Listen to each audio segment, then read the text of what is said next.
Hello again, and welcome to another exciting episode of One Patriots Place. I am Thomas Murphy, along with our special guest today, the one and only Mike Diabate of SI.com. Michael, how are you, bud? Murph, I'm doing wonderful. Thanks so much for having me on. I always feel like I'm coming home here on One Patriots Place, and definitely feels great to be back. And again, so soon. So thanks for having me. No, it seems like we just did this yesterday, man. I We think just we did might this have, yesterday. yeah. Hey, and I want to open up the show with a question. What the hell is wrong with Asante Samuel? What what is he doing? How You long do know, you have here on this show? I we got think an that's hour. really the We got appropriate. at least an hour. I don't know You if that's know, going to be enough time. Look, the sad thing about all of this with Asante is if you look at the body of work he put in here in New England, yep, save for a glaring problem. And, well, we're not going to go to the Super Bowl. We're not going to do that. We're not going to relive that moment. But he put in a solid body of work here. That's what yep. he should be remembered for here in New England. That's how people should take a look at Asante Samuel. This, to me, is just, I don't know. I really don't know what went on behind the scenes between he and Bill. Quite Yep. obviously, there's definitely a problem there. There is an axe to grind on Asante's situation. And when you start going at a first ballot Hall of Famer on Yeah. Twitter and that becomes your nightly source of entertainment, yeah, it might be time for you to reevaluate your priorities. I don't know what's going on with Asante. I don't know the axe to grind. I've tried to work as many lines behind the scenes as possible to find out exactly what the issue is. It's got to go deeper than just Asante wanted to get paid and Bill Belichick didn't do that. There's got to be something deeper than that. Grudges like this usually don't last a good long time. So, This you one's know, lasted for, over a decade, yeah, decade and a half. It's disgusting. I tweeted at him yesterday and got no response, that when he was asking, what it was that made Revis so special.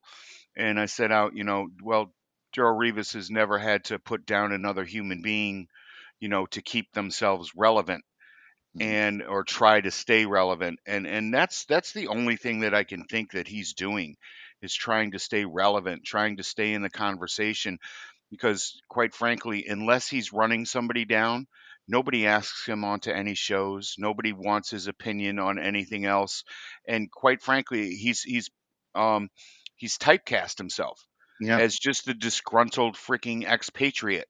um, Asante, you weren't going to get paid here, and you went out and you got a bag of cash, hmm, and you possess two Super Bowl rings. Should have right. been three, because yeah, I will go there. Um, and I can't see, except for the lack of attention that he gets, as to why he keeps doing this. It's sad. It's really sad. It's gotten to the point of I look at me. Somebody please remember that I existed, Right. and that's it. And just go live vicariously through your kid. Mm. Just go live vicariously through your kid. And I was asked a question just before the show started. Do you think the Pats are going to go after Junior when they play the Chargers this year?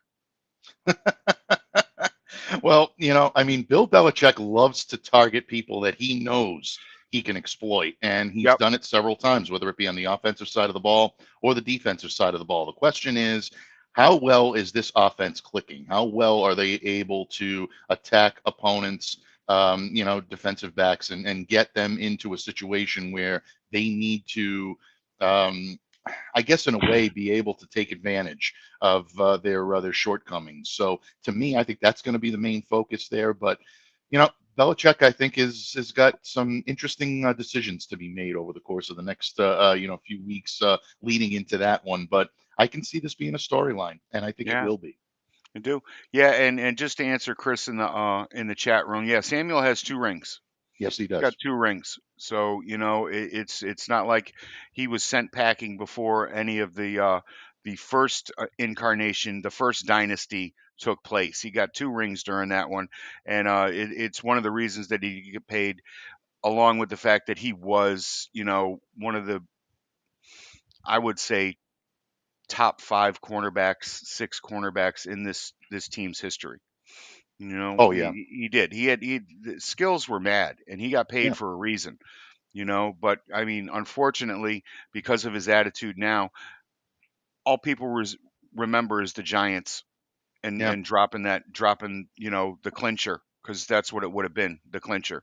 Oh yeah. So oh God, it's killing me more. It kills me more so than just about anything. More than the Welker drop. More than oh God, he had it. He had it. Yeah, he had it. He had it. And I think all of Patriots Nation believed he had it at the time. I was one of the ones that was fooled. I'll be very honest I with you. jumped When out of I my saw seat, that, I did. I and believed it. that's And then saying something. I'm a when you very see it large sail person. through, it just, yeah, it hurts. I mean, there's no question about it. Patriots fans are never going to forgive that. Mm-mm. I think they would be more if Asante maybe was showing a little bit more contrition in his Yep. sunset years. But regardless of what, I mean, obviously he feels justified in doing what he's doing. I'm not going to chastise anyone for going back and forth. I don't know the backstory on it, so I can't completely judge, either side. But it's just a bad look for Asante Samuel. It looks petty. It looks beneath him. And again, I mean, when you start going after a guy like Revis online, for, you know, I don't know, just to keep yourself relevant, yeah, you got to do some Yeah. self evaluation. In my opinion, it's a bad look all the way around. It really is, and it borderlines on the absurd now. Um, Mike, the supplemental draft is coming up. Do you think the Patriots? There's only two players that are in the supplemental draft. Do you think the Pats take a shot at one of these wideouts? Well, it actually happened yesterday. The Oh, supplemental all right. draft Yeah. did No, no, no. happen I'm sorry. yesterday. I'm That's I'm okay. reading I'm reading my notes from yesterday. That's okay. That's no problem. But No, it went off without really any fanfare at any all. fanfare. As Okay. expected, these two players passed through. No one took a chance on them. So now we're going to be looking at two players that are unrestricted free agents, and they can sign now wherever they choose. I don't see the Patriots going in on either one of these guys. Let's start with Malachi Wideman, a wide receiver out of Jackson State. He's very similar in his skill set to Tyquan Thornton. He's Yep. lean, he's fast, someone that can offer very intriguing athleticism. Big kid, 6'5", Yeah. 190 pounds. So Kind of at Slim 6'5", Reaperish. 190, exactly, very We got similar to that guy. Tyquan. Yeah, so I don't see this being a fit for the New England Patriots because it's very redundant in terms of what they already have in Tyquan. I do believe he'll latch on somewhere. And I do think that a team will take a flyer on him because he does have a good amount of skill set, and he actually does, have a pretty good resume. In 2021, caught 37 passes, 589 yards, 13 touchdowns in Right. 17 games. For a college athlete, that's a very, very solid stat sheet. So Malachi Wideman, I think, will latch on with a team, but I don't think it'll be here in New England. Milton Wright is the other one. He's the other wide receiver now Right. out of Purdue. Um, Pretty good career for the Boilermakers. 29 games, 99 passes caught, 1,325 yards, and 10 touchdowns. There was academic ineligibility, which I don't know if that may, shy some teams away Yep. from him, but he's got good size, 6'3", 195, pretty good length. Not a great athlete the way Malachi Wideman is, but at the same time, Wright does give you a little bit of background and a little bit of maybe, I think, more NFL ready build where he can contribute right away. But as we said yesterday on Locked On Patriots, buddy, this is a crowded wide Right. receiver room to begin with. I didn't see the Patriots dipping their toe into the supplemental draft, and I don't think they take a look at either one of these guys on the open market. Anything's possible. Right. So that being said, don't be shocked if one of these guys finds his way into Foxborough for a tryout or during training camp, but it really won't amount to anything more than that. I can't see them doing that with the young players they've got on this roster right Yeah. now. Jim Everett loves him. Shocking. Mm. Jim Everett loves the Purdue guy. Yeah, I tell you, Wright, I think is NFL ready. He can Yeah. come in, compete for a spot, and I think he can get it. I don't think this kid is necessarily relegated to practice squad. No. Where Malachi Wideman, I think, is going to be because I think he's going to put on a little bit of bulk in order to be effective at the pro level. But Jim knows his stuff, and I do like Yep. Milton Wright. I just don't see it as a fit for the Patriots. They've got too many receivers in this group right now that are like these guys, so I There just you can't go. see them doing it. There you go. How do you like the wide receiver room right now as it stands without any additions to it?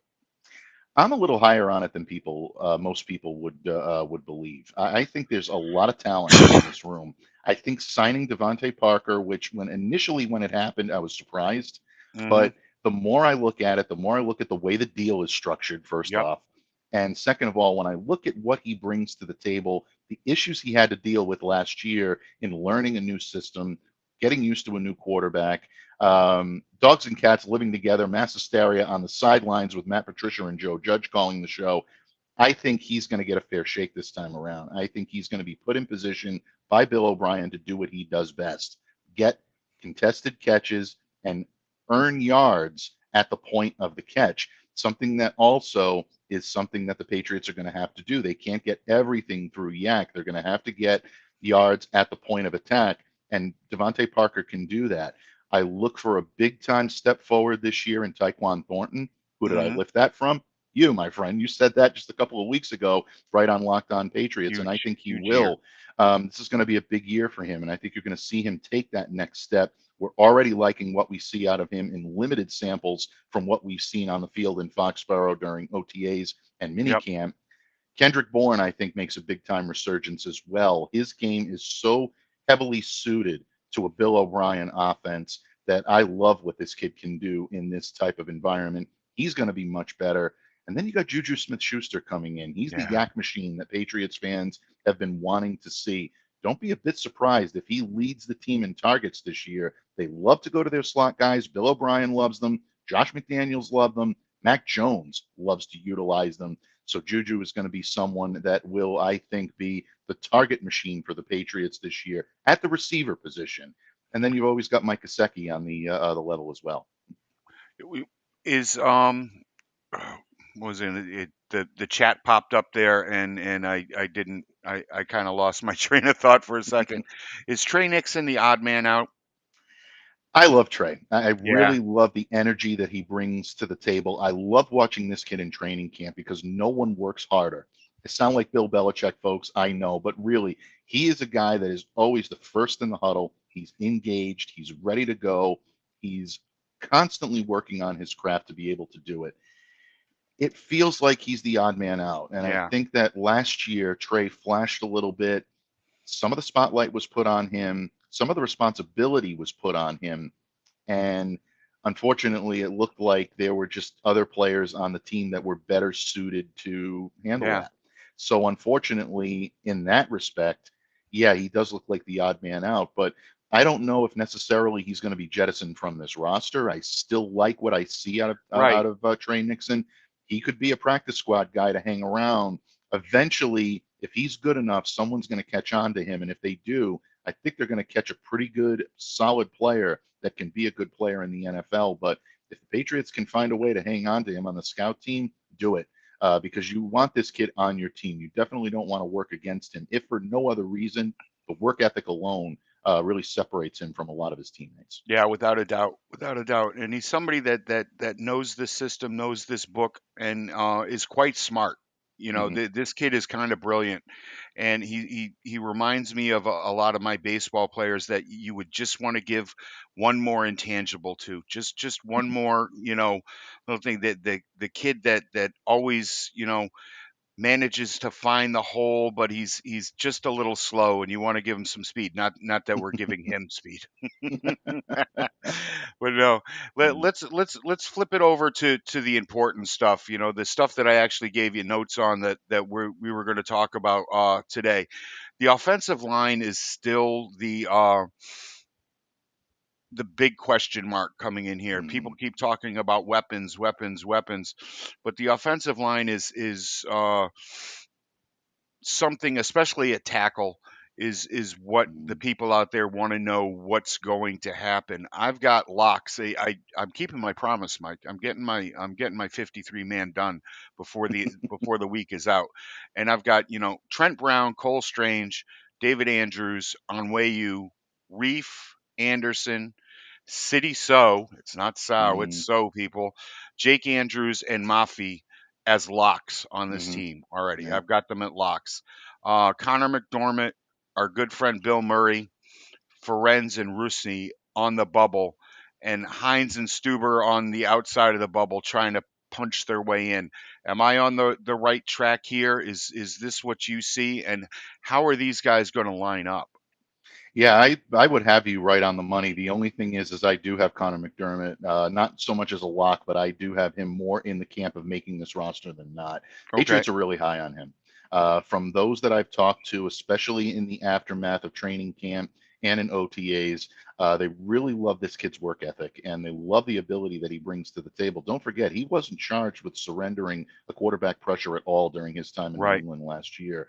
And his knowledge of the system may give him a little bit of a leg up on the competition early on when it comes to Calvin Anderson and Riley Rafe. Now, the contracts those two guys signed tell you that they're roster locks. They're not Right. going anywhere. They're going to be here, and the Patriots are not releasing them. I can't see them cutting loose guys like Antonio Mafi and City So with the draft capital they surrendered and Right. also the versatility that either of these guys bring to the table.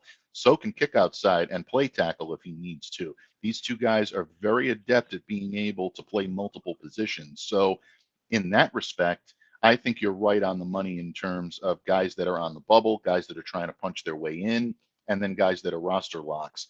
I think the key to a solid offensive line this year is going to be their depth. That and a healthy Trent Brown and a locked in Right. Trent Brown. If you have that, folks, offensive line is going to be light years above where it was last year based on the coaching prowess of Adrian Clem, who's going to have these guys ready when the first snap is taken in September. He is, and Clem is a consummate professional. He's a man that walks into the room and demands respect, just to the work that he's done already. And I do expect that this line to be a much more cohesive unit, even with the new additions than we saw last year. Is there any chance, Michael, that Onweyu kicks back out to the right side? Murph, I don't see it. Yeah. I think that in so many ways, I think the Patriots played that card the first time they did simply because they had no other alternative. And look, I was in the room last year when Bill Belichick gave his press conference and talked about the possibility of Owenu kicking outside. He said, and I'm quoting him verbatim, could he do other things for us? He's played on both sides. He can play right tackle. He's definitely done that. That adds a lot of versatility and value and depth to our offensive line. We never really anticipated him playing at tackle. We got into a bind. We put him out there, and he played pretty well. But he's built to play guard. He's comfortable playing guard. He's got a really good skill set there. Everything that I've been told from the Patriots offensive line, from sources close to the Patriots offense, says that Bill Belichick's sentiment right there has not wavered one bit. I Good. think that's where they want him. They want him as their guard. That's where they feel he is best suited. I think that switching him to an outside tackle position in a contract year Hmm. probably going to be a dicey situation to begin with. But We went through that last year, didn't we? exactly. But more often than not, what Bill Belichick will do is put his best players on the field in the best position he feels that they can contribute to the team. That's where Owenu is going to be. And I think you're going to see another potential all pro year from him at that level. That's how high on this kid I am. It's going to be a frustrating offseason, It Murph. is. It's going to be I shouldn't say frustrating. Maybe the Patriots pull this A out, head but scratching, yeah, a it's going to be a wondering. stressful offseason. Yeah, You definitely want to see. I want to see him back, but we'll see if the Patriots share that sentiment. But it as is. of right now, I don't see him kicking back out. He's best suited as a guard, and I think that's where you're going to see him shine. All right, we've talked about it at length, both on air and off air, about an extension for him. Do you think that there's any chance that an extension gets done before the deadline, and he signs a long-term deal, maybe even clearing up a little more cap space to throw at a weapon? It's a possibility. It's definitely a possibility. I don't see the Patriots getting anything done with him before the season. Hmm. I mean, that's just my opinion, but I can't say it's impossible. If there's a guy that you want to try to go out there on a limb for and maybe bend the rules a little bit to make this thing work, it's Michael Wayne, and Yeah. that's how important he is to that offensive line. But again, we've seen the Patriots before make moves like this and jettison guys like Joe Tooney. Yep. We've seen them do it with Nate Solder. I mean, they let go of these guys, even though they still have a lot of quality football left in them, and allow them to see greener pastures. Now, Owenu is an exception to that rule because you're not talking about him on the flip side of his career. He's Hmm. his crescendo is still building, and that to me is the only reason why that I could see the Patriots bucking the rules a little bit here and trying to get something done. But if I'm Owenu and his agent especially, I'm telling him to hit the open market Yep. because these guys are massively paid. They're paid very well. And in that regard, I think you're going to see him really be in position to cash in this year. So much as it hurts me and pains me to admit it, I don't think anything between the Patriots and Owenu gets done before the end of the season. If they have to wait to free agency, probably won't look good for him coming back. No, it really won't. It really won't because he's going to get paid if he gets there. I'm gonna take two questions from the chat room and Hmm. put them into one. Pay the Brown. Yes, we need to pay the Brown. I'm just going to answer that one Yeah. right off the bat. We need to get Brown happy. When Brown is happy, he can do more for you. And Chris also wants to know which current player on the roster should be extended next. And I'm going to take Brown off the table there since I just said, Hmm. him. So after that, do you think you could see anybody being extended before the season begins, before that deadline hits? It's tough for me to choose between a 1 and 1A. I try to be fair in this situation. And really, I think it really comes down to either Kyle Duggar or Josh Uche. I mean, and, you can make the argument that either one of these guys are going to be, dynamic in their own right. Ah, If I'm if I'm the Patriots, I'm doing whatever I need to do to keep Kyle Duggar in the house. I think he's the more irreplaceable of the two. And I love Josh. I Yeah. absolutely do. But when you look at the speed, the length, the size that Kyle brings to New England's backfield, and I'm not even talking about the interpretation of the Encyclopedia Britannica, as you always say, my friend. We'll get to that in a minute. But I'm just looking logistically at what this kid does on the field. Big nickel when they play five defensive backs, the dime packages, he can cover so much ground in that defensive backfield. He's got the tools to match up with tight ends, backfield receivers. That's the guy that you go to, but he can get in there and he can get in with the receivers in coverage as well. Great tackler. He can make stops. He's got a nose for the football. He's always in and around loose balls. This is something to me that just is so remarkable with the impact that he has in so many areas of this Patriots defense. And again, you can't mention his football acumen enough. What he brings to the table in terms of intelligence, instincts, deep understanding of the playbook. To me, he's a guy in that defensive backfield that if you lose him, you're losing an awful lot, not just statistically, but also from a leadership and from an example perspective. I love Kyle. I really hope to see him in a Patriots uniform for a number of years to come. Again, that's going to be a tough one, but if I'm the Pats brass, that's the guy I want locked up before free agency starts, before the end of the season. I want to see this guy remain in a Patriots uniform. Did the Patriots, for lack of a better, or have a plan when they saw what Duggar could be getting on the open market in drafting Marty Mapo? Yeah, I think so. The Patriots always have a backup plan. I mean, you go back to Owenu, and we've talked about this on Locked On Patriots. You don't bring City So and Antonio Maffi in here Right. if you're 100% confident that Michael Owenu is going to be your guard for the future. Maffi has the ability to start in this league. He's that good. So has the ability to start in this league. I don't think there's any question about it. No. He's that good. Mapu to me is such an amazing Swiss Army knife when it comes to everything he can do on the field. He's technically listed as a linebacker for the Yeah. Patriots, and I think that's where you're going to see him the majority of the time. But you look at the body of work that he has in college, and he put in a lot of time as a safety and Yep. did an extremely good job. This kid is one of the hardest hitters I've seen come out of college in quite some time. Want to talk about high energy, high motor? We talk about that phrase so often in our business, Murph. This kid defines the word high motor. He truly is a real joy to watch on the field. I love this kid. He probably is one of my favorite picks that the Patriots made, other than Christian Gonzalez in this draft. So I'm going to keep my sharp eye on Mapu, but it also does let the Patriots fans know that they're planning for the future and they have to have contingency in place. Bill Belichick does not want to be caught at a true position of need without a player that can come in and understand. And this kid is smart as they come. he'll come in understanding the playbook the same way Duggar did a couple of years ago, maybe even more.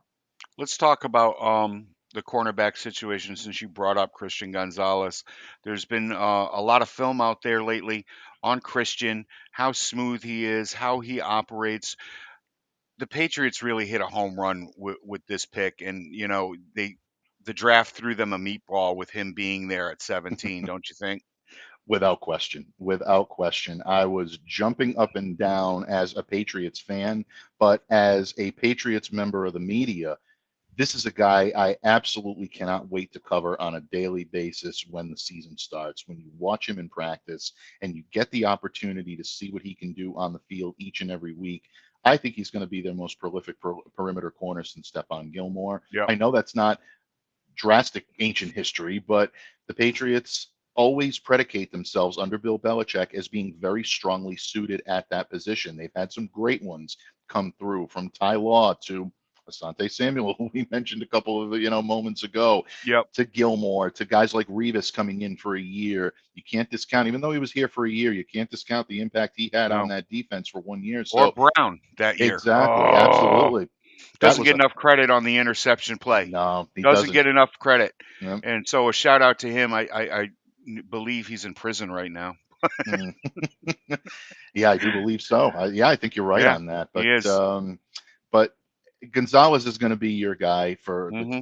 foreseeable future. They're working to get this locked up. I expect him to sign very shortly before training camp, get that rookie deal in, and then you're going to start to see, I think, the building of a great relationship here between he and the Patriots. He's at his best in man coverage. That's where he's going to be. But don't be surprised to see him be an asset in zone. The thing that Yeah, I love about watching Christian Gonzalez, and the thing that I've been watching him especially closely in minicamp and in OTAs, is his ability, or his really, I don't want to even say ability, it's just his discipline to never take his eyes off of the quarterback. He's always watching every move the quarterback makes. That's going to make him an asset in zone as well. So when you look at just the athleticism, the smoothness, and the way that he's able to stick with his receiver, stick with his target, this kid is a home run. Everything is advertised. If anybody is questioning his abilities or his dedication to the team, just watch a little bit more practice. That's all I have to say. And you're going to see it. It's going to pop right out there. Love this pick and love everything about it. you wrote a nice piece this week on Isaiah Bolden. Um, what do you Thank you. think of Isaiah? Is he somebody to keep a close eye on during training camp? And is what's going on with Jack Jones going to affect his position in the on the depth chart? Yeah, I think the title of that piece was "Bold and Beautiful." I think that's Yeah, something that I try to take some liberties with the titles when I go can read here. it, folks. It's really a great. But It's a great piece.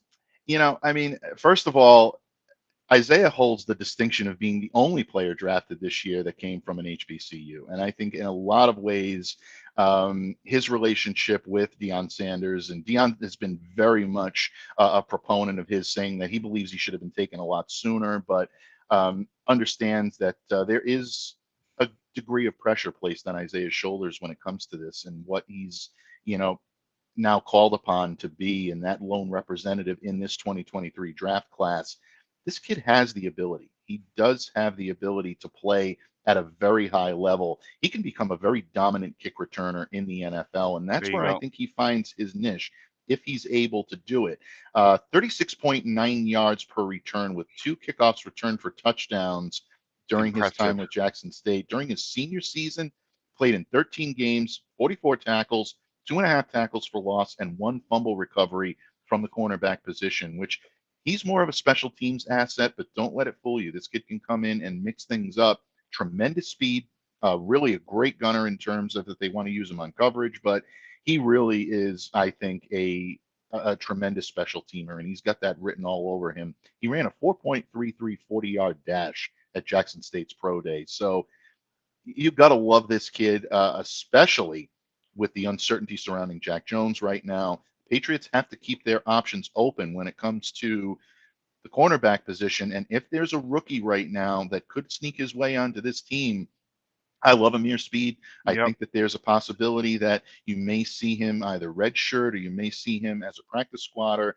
Wouldn't shock me to see Isaiah Bolden crack the 53-man roster. That's how high on this kid I am, and that's why I wrote about him last week to remind everyone that there is rookie talent beyond Christian on this depth chart. And as much as I love Christian Gonzalez, and I do, Isaiah Bolden is someone that I think Patriots fans should be keeping a sharp eye on during training camp. I agree. I agree. And just to answer Chris's latest question, there is no latest news on Jack Jones. He came Hmm. in, he posted bond, and he's just waiting for whatever the next step is. Yeah. That's it's a slow paced waiting game, but I think the the upside to this is the fact that we haven't seen the Patriots just release him. He's just too talented an individual.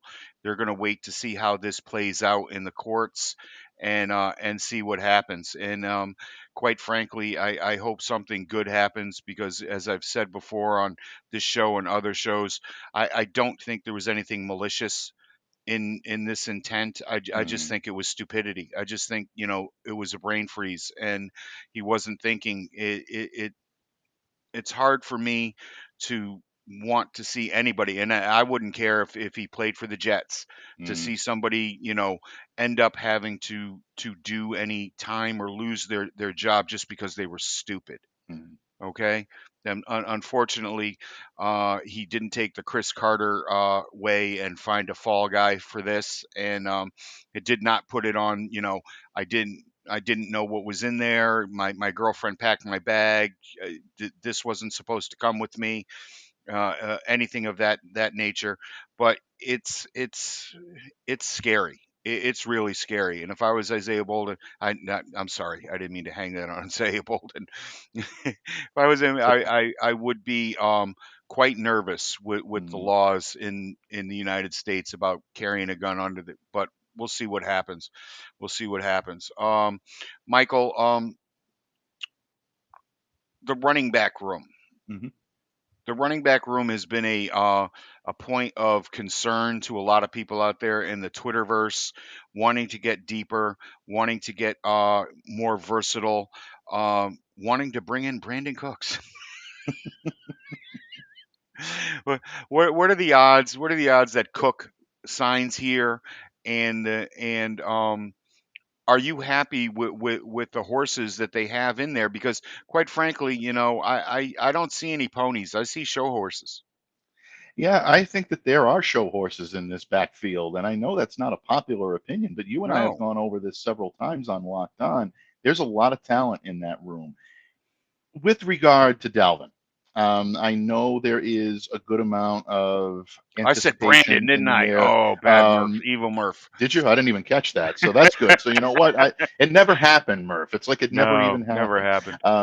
But it's, I think, in so many ways, when you look at Dalvin Cook and you look at the fit that he would have here in this offense, he is a perfect fit for a Shanahanian type offense, Right. that zone offense that incorporates the outside. You throw a little inside zone in there as well. Yep. He's definitely very good about being able to do that. I don't see Bill O'Brien running that offense here. But that being said, if there is a guy that can come in and adapt to your needs, and you'll adapt to his needs on the field, Dalvin Cook is that type of a talent where you don't let scheme hinder your ability to sign someone of his caliber. I just don't think he's going to get the money that he wants here. I think a Right. lot of this is angling to get Miami to increase their offer. I think that's where he wants to be. I think Miami knows that. I think Miami would love to have him in, but at the same time, I think there's an awful lot that allows the New England Patriots to remain in the hunt.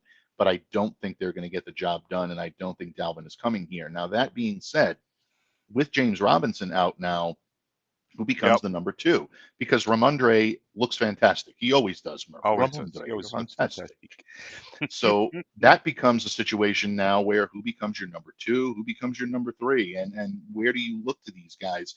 I think a lot of people are sleeping on Ty Montgomery. And one of the Thank you. reasons why so many of my colleagues, our colleagues here in on the Patriots beat and in Patriots media are touting him so much is because of what he brings to the table. Watching him in training camp emerge last year as a true dual threat for this team, not just receiving out of the backfield, but also being able to run on early downs. Something I didn't give him enough credit for being Right. able to do.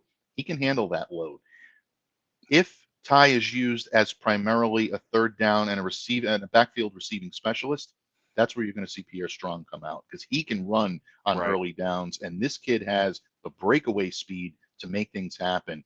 If Ramondre is not able to find the hole early on that first handoff, you give it to Pierre. If he gets a seam, he's going to exploit He's it, and gone. he's going to be off to the races. This kid has blazing speed. Everybody marvels at what Tyquan Thornton can do on the field, and I'm not taking anything away from what Taekwon No. can do, folks. That is a fast individual, one of the fastest I've seen on a football field. But Pierre Strong is very, very quick, and he's got a quick burst. Dare I say, you may even say that he gets off to a quicker start than Taekwon does because of his size. He's got to churn along a little Yep. bit quicker. Doesn't have those long legs that Taekwon does to get into his stride and become that gazelle-like figure that was reminiscent of a Randy Moss. Not comparing those two. I'm No. sorry I said that, but at the same time, they're type of that gait, that ability to just explode off of the line is something that does remind me a little bit of Randy when I watch Taekwon. But Pierre Strong can handle it, and don't scoff at Kevin Harris. Kevin Harris can get you Thank you. power runs at the goal line. That's why I believe that this team, start to finish, top to bottom, has the ability to be better than most people think. And if you got JJ Taylor on the practice squad, you've got a nice complement to come in if you do suffer an injury this year. Right. So I think the Patriots have more than enough in this running back room to be competitive this year. And I think that the kids that they drafted last year are here for this reason, Right. because I think the Patriots knew at this time last year that Damian Harris was probably Yeah. on his way out. So they played a majority of the time without Damian last year. Let's see what the Pats can do this year with a healthy Ty Montgomery. Article came out yesterday that Damian Harris was talking about the difficulties that he had while he was here. Did you get a chance to read that? I saw it. I haven't had a chance to read it. I'll Okay. be very honest with you. But these are things that have been lurking behind the scenes for quite some time, and it's not just unique to Damian Harris. You talk No. about the difficulties that Patriots players have, whether it be the increased workload,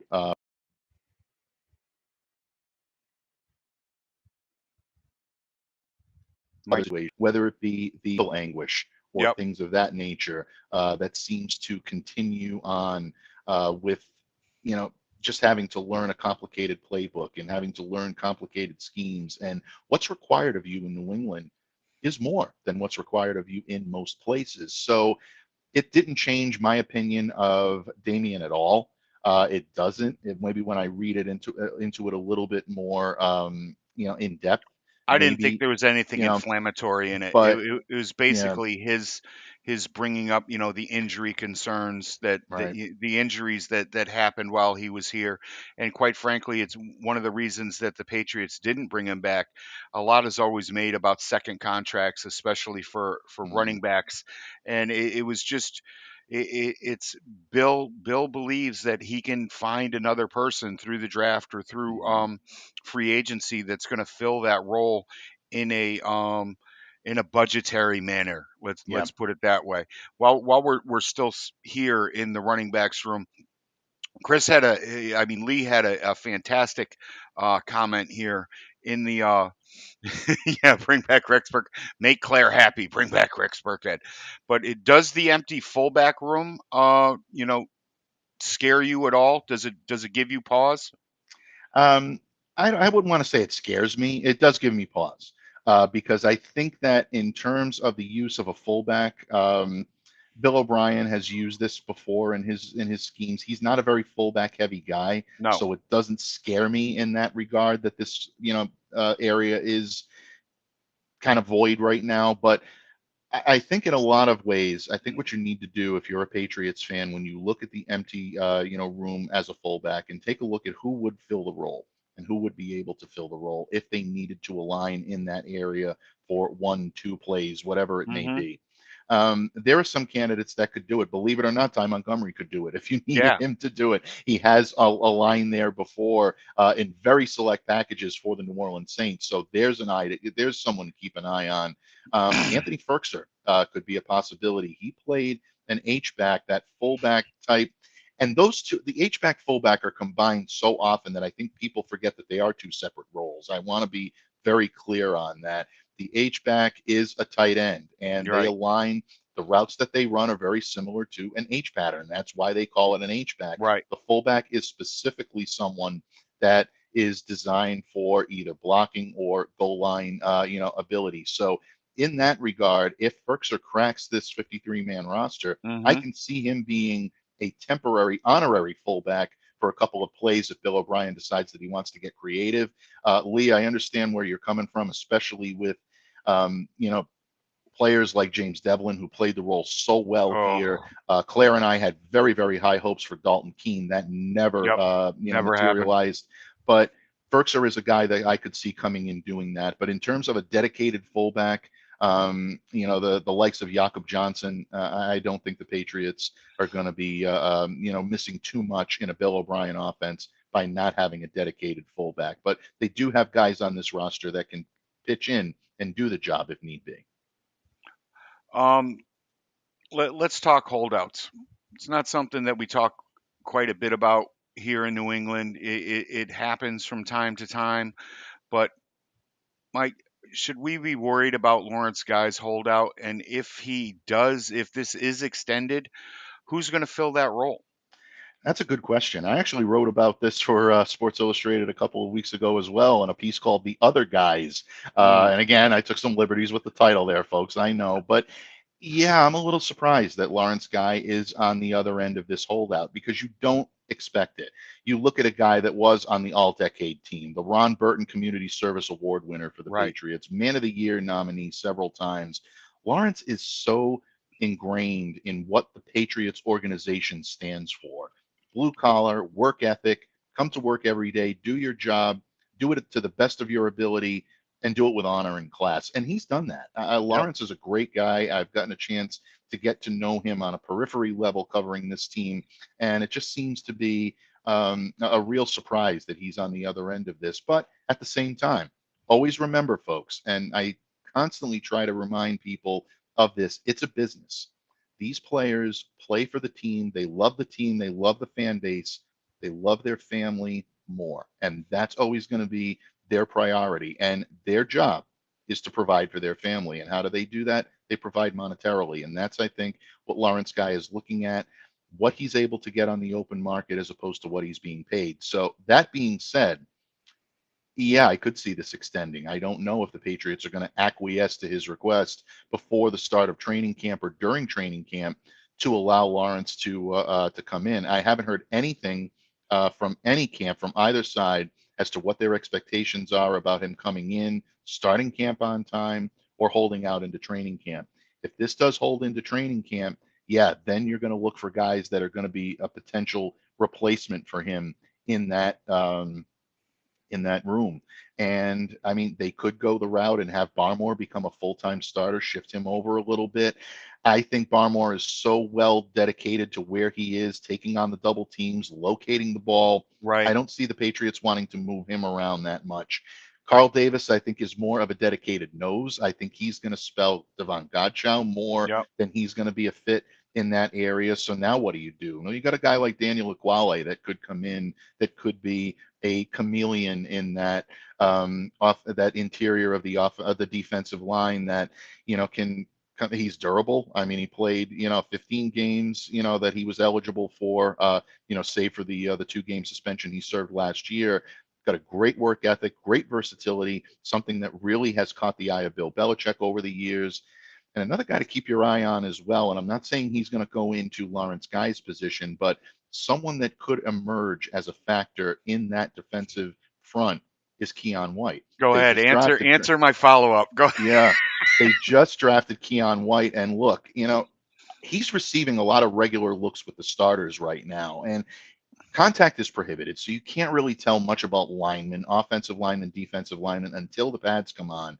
But this kid is showing to be a jack of all trades. I remember when he was drafted, and the night he was drafted, I predicted that the Patriots would use him in so many different Yep, areas, and that I believed he would even drop into coverage at times. right, I was lambasted for that. People really were very shocked that I said that. Those are You'll people that never haven't see him watched in coverage. film of this kid. Yeah, what's the matter? He's going to do the run. That's all he can do. He'll never drop into coverage.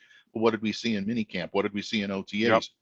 Keon White dropping into coverage. So if this is a situation where Guy is going to be a holdout and the Patriots have to fill that role, then I think Keon White's role becomes much more major this year. And you want to talk about being pro ready. This kid is pro ready. He's got the ability, he's got the intelligence, and he's got the work ethic to do it. I wouldn't be surprised to see him log major minutes this year when the season is through. I agree. I wholeheartedly agree. When after the draft, and I went back and I got, much deeper into his film. I knew his name, but I didn't. I hadn't done a lot of work on him. Shame on me. But he what he was able to do in college, it was just so versatile and so good, and he was fantastic at all of it.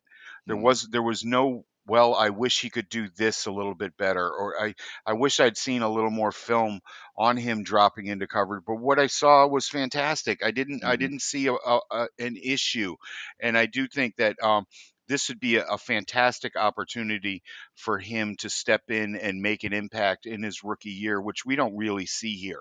We Mhm. really don't. One of the issues uh, with mapping out the draft, with cutting my keys to the draft this year, is I forgot to look to next season.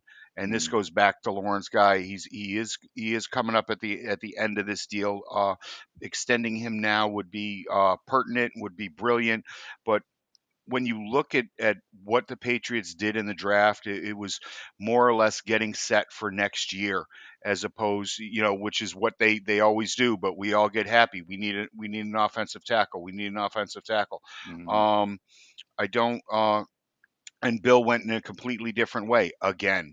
He went with guards and he went with fast ends and linebacker types, and it was great. It was great. What did you think of the extensions that the Patriots handed out this week?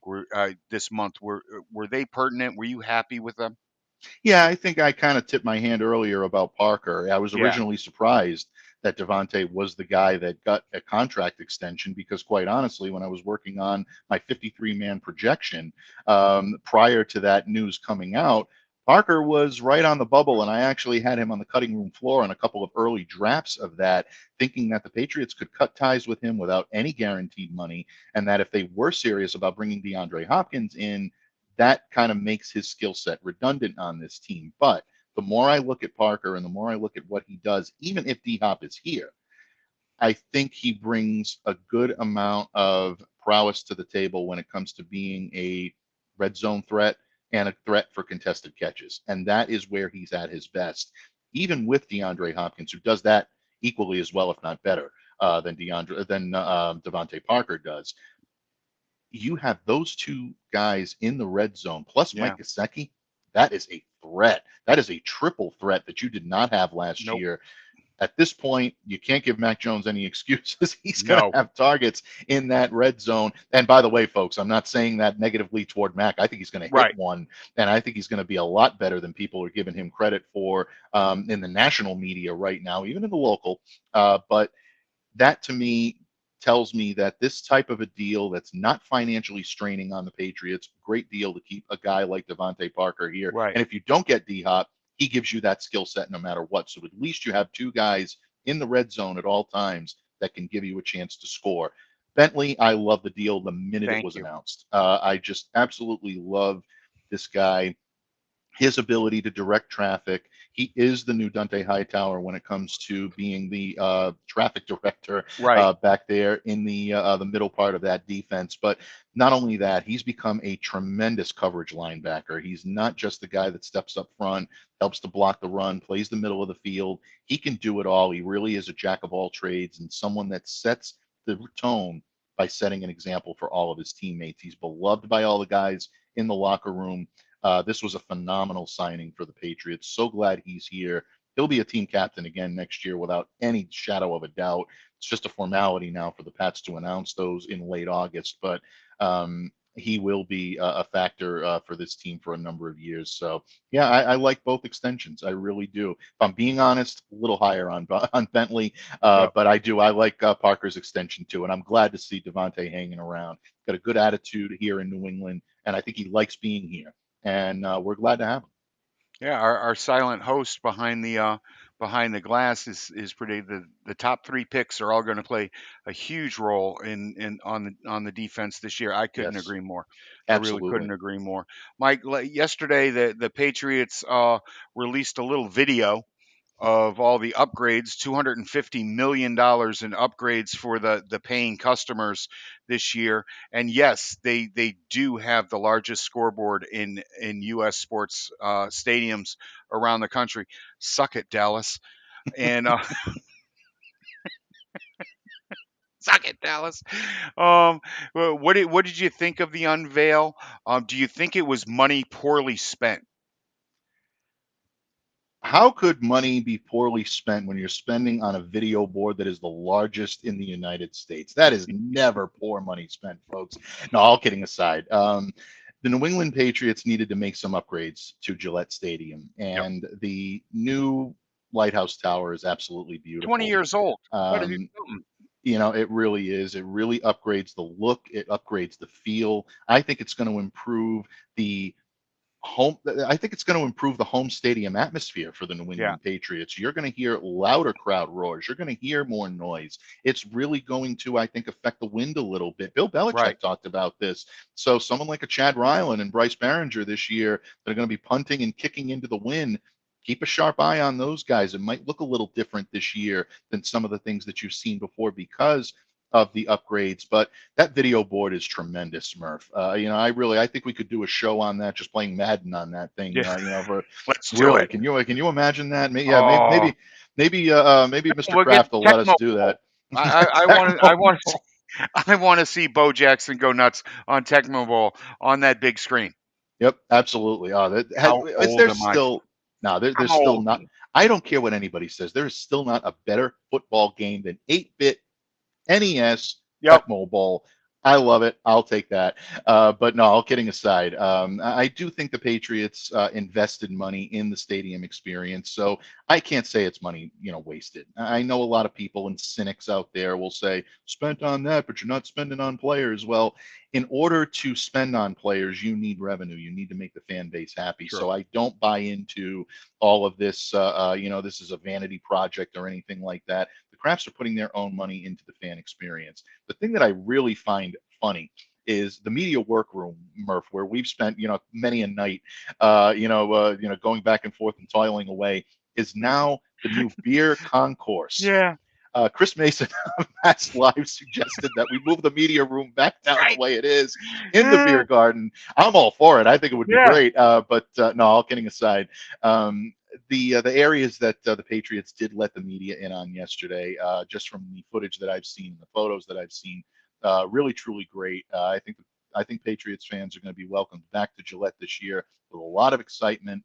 And I think there's going to be a lot of anticipation. And hopefully, we see a lot of touchdown replays on that Yep. gigantic screen. I'm all for it, and I'm looking forward to it. I just want to know, can I get a Rolling Rock at the beer garden? That's Absolutely. what I want to know. They've got a That's what I want to cooler know. with your name on it, Murph, that Yep. has I Rolling I Rock written I all over it. That's it. don't do IPAs. I don't do. I've got a rule. If I can't see through it, I don't drink it. So don't Mm. come at me with anything else. I just need a Rolling Rock. I just need Well, a they've got a ten cooler with dollar my name. Rolling Rock. Absolutely. They've got a cooler with my name on it with a bunch of Mm. 1975 era Gansett cans, so I can honor the man by crushing the can, Murph. You Oh got to my do it. God. Yep. Go Yep. Quint. That's Go it. Quint. Yep. Oh, we love it. We love it. And there I'll be, with the styrofoam cup because I'm old. Uh, but when I talked about money being well spent or not, there's been a lot. Last year, a poll came out about facilities for the players, and a lot came out that the Patriots didn't really spend a lot on the players. They need a new weight room, a new this, a new that. A waiting room for families outside Mm, the locker room. Because mm, folks, these people just mill around outside the locker room. There's nobody. You go to other stadiums, the newer stadiums, and they you want them waiting in a nice lobby.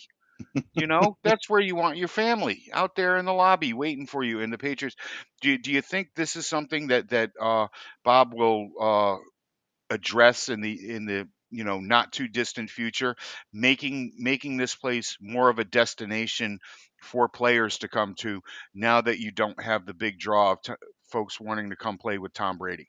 Yeah, I do believe so. I think it bothered Robert Kraft to Yeah, hear, especially about the familial aspect of that right. poll last year that was released by the NFLPA.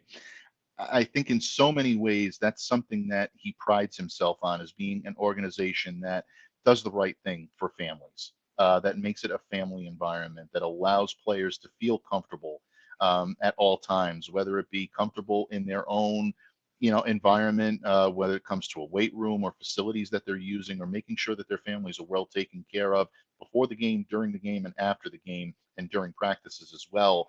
A lot of what you're seeing in the Patriots unveiling of some of these renovations was already in the pipeline at the time those results were released. Yep, of So course. I would say be patient, be prudent, and I think that there's an awful lot for the New England Patriots right now to still to do in terms of upgrading the facilities and bringing them up to a level that's going to make their team comfortable. But you also look at the flip side of that poll, and you look at the investments that this team has made with the training staff and the medical Yep. staff and the good high marks that the Patriots got in those regards. Right. That's something to me that says this team is willing to invest in their infrastructure to make their players happy. And I think you're going to see a lot more of that. So, wasn't the greatest news for the Patriots, but it wasn't disastrous the way you see a lot of other teams. Arizona Cardinals. Right. Cardinals. I was just about to mumble that. Cardinals. Oh God, yeah. That I mean that's a And total they've held two disaster. But Super I mean, Bowls there. yeah, can't, You know? you can't script this, No. Murph. It's yeah. But bottom line, yes, I do believe the Patriots will continue to invest, and I think that's something you're going to hear sooner rather than later. All right, man. I appreciate that. And I appreciate all your thoughts. Yes, Murph's beer. It's green, like I am. It comes in a green bottle. I'm loving it, and I'm not rich enough to frickin' drink Heineken. I drink $12 packs of Rolling Rock. Michael, I want to thank you so much for being here today, for taking the time out. Anytime. Not just today, but being here yesterday. Sorry about the technical difficulties, folks. We got them ironed out, and we were able to put on what I think was a pretty goddamn good show today. We Some fantastic questions from our regulars But that were here in the chat room. Lee, Chris, they go follow these guys on Twitter. yeah, Go absolutely. go find them on Two of the my line. greats. They're really fantastic fans, and Yeah, and we love quite you guys. knowledgeable, especially when they do it from so bloody far away. I know it really is. It's remarkable. It really, for you guys to take the time out to spend with us here, whether it be on One Patriots Place or whether it be on Locked On Patriots or consuming our written work, it means the world to us. It really, Really really, does. and truly does. And I think it brings a level of humility, and I think it also brings a level of awareness to us that the work that we do can touch so many different lives in so many different corners of the globe. So whether you're in the UK, whether Right. you're in Australia, Murph, we've got fans down in South Yeah. Africa that I just found out Yep. when it comes to Locked On Patriots. It really is amazing. So we thank you, no matter where you are, or if you're in, if you're in Massachusetts, Yeah. if you're in Rhode Island, New Hampshire, Connecticut, We're not forgetting wherever the you're base. listening.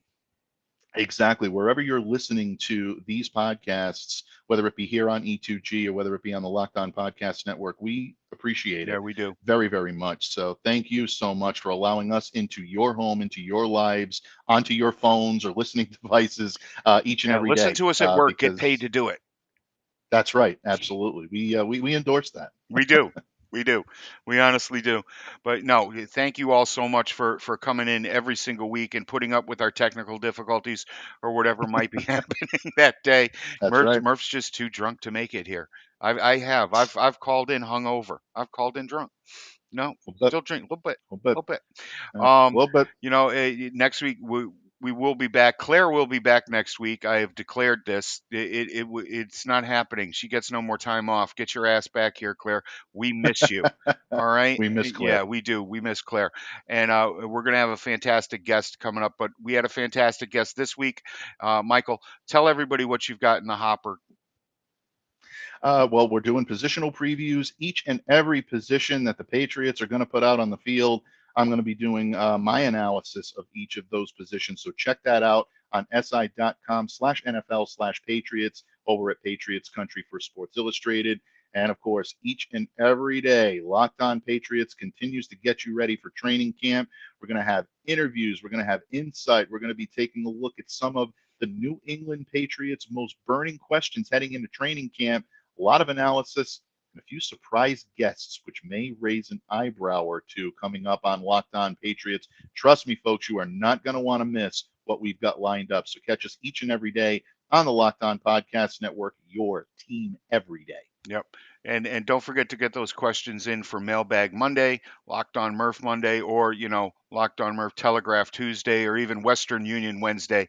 We'll get them on there, and we'll have a good time. I The want to thank hashtags, the mailbag, all created by Yeah, Murph. I want to thank Buddy at E2G for making this possible for us to come to you. I want to thank again everybody in the chat room and all of you out there who check us out and keep our ratings growing and growing and growing. Don't forget to hit that Mm-hmm. subscribe button. I am Thomas Murphy. He is Mike Diabate. Mike, tell everybody where they can follow you on Twitter.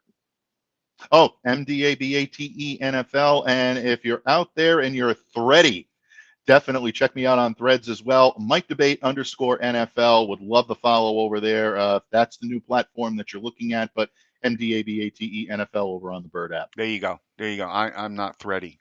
Look at me. There's nothing thready about me. Are you thready? Thready. All right, peace, folks. We're out until next week. Thank you.